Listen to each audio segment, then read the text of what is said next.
और बजट पेश होने के बाद प्रतिक्रियाएं भी सामने आई और क्या कुछ बड़ी बातें हैं बजट को लेकर ये भी आपको बताएंगे। फिलहाल वित्त मंत्री ने बजट पेश करने के बाद क्या कुछ कहा, आइए आपको दिखाते हैं। Income up to ₹5 lakhs will get full tax rebate, therefore will not be required to pay any tax. As a result, even persons having gross income up to ₹6.5 lakhs may not be required to pay any income tax if they make investments in provident funds, specified savings, insurance, etc. 6.5 lakh तक जब आप ये investment करते हो तो 6.5 लाख तक भी कोई टैक्स नहीं आएगा अगर आप इन्वेस्टमेंट करते हो स्पेसिफाइड सेविंग। छोटे और सीमांत जो किसान हैं उनको एक प्रकार से उनकी आय में और तेज गति से बढ़े और एक समर्थन देने के हेतु प्रधानमंत्री किसान सम्मान निधि पीएम किसान नाम की एक ऐतिहासिक योजना इस सरकार ने मंजूरी की है।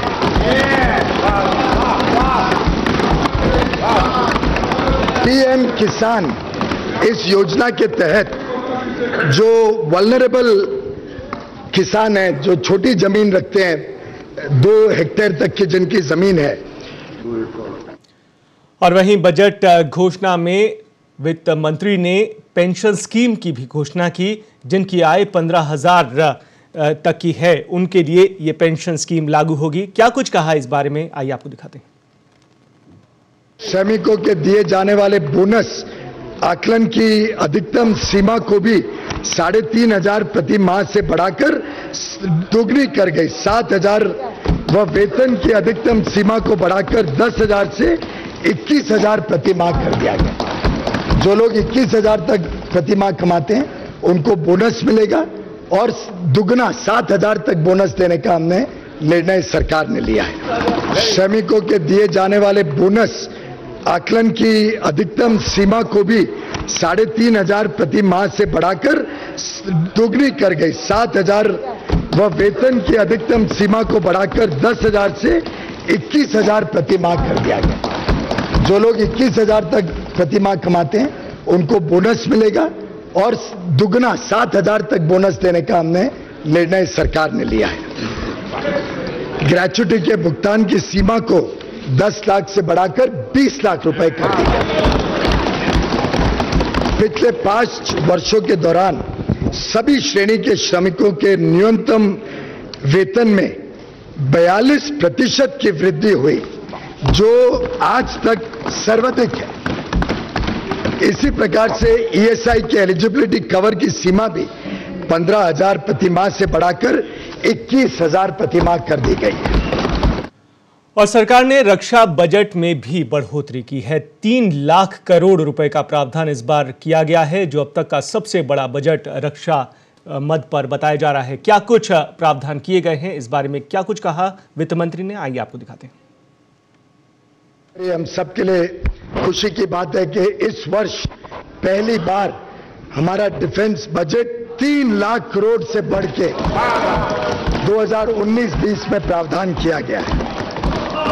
For securing our borders and to maintain preparedness of the highest order, if necessary, additional funds will also be provided. और बजट भाषण में वित्त मंत्री ने नोटबंदी का भी जिक्र किया। क्या कुछ कहा नोटबंदी के सिलसिले में, आइए आपको दिखाते हैं। Capital support from the budget for railways is proposed at ₹64,587 crore in 1920 budget estimate. In fact, the railways overall capital expenditure program is a historic 1,58,658 crore. और मनरेगा के लिए क्या कुछ प्रावधान किए हैं सरकार ने, बजट घोषणा में क्या कुछ कहा वित्त मंत्री ने, यह भी आपको दिखाते हैं। Government is committed to eliminating the ills of black money. MNREGA के लिए भी बजट एस्टिमेट 2019-20 में 60,000 करोड़ का आवंटन किया जा रहा है। जरूरत पड़ने पर और भी धनराशि। प्रधानमंत्री ग्राम सड़क योजना is being allocated 19,000 crore rupees in budget estimate 1920 as against 16,500 in revised estimate 2018-19. जहां पहले एक गरीब बच्चा टूटी पगडंडी पर चलकर स्कूल पहुंचता था, आज उसके गांव तक बस पहुंच सकती है. सेटिंग अप ऑफ राष्ट्रीय कामधेनु आयोग to upscale sustainable genetic upgradation of cow resources and to enhance production and productivity of cows. The Ayog will also look after effective implementation of laws and welfare schemes for cows. गौ माता के सम्मान में और गौ माता के लिए इस सरकार कभी पीछे नहीं हटेगी. जो जरूरत पड़ेगी उसको प्रावधान करेगी.